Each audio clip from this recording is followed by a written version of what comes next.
Ayan. Naglilinis tayo ng starfish.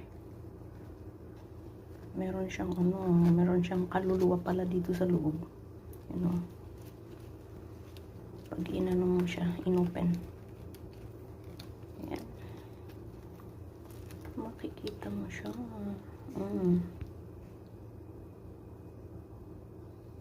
Maraming anik-anik sa loob. Ayan, ganito siya guys.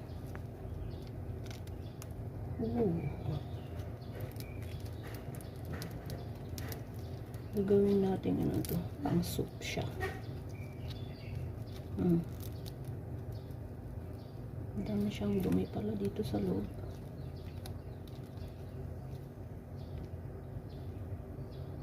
Hindi ko alam kung ano to.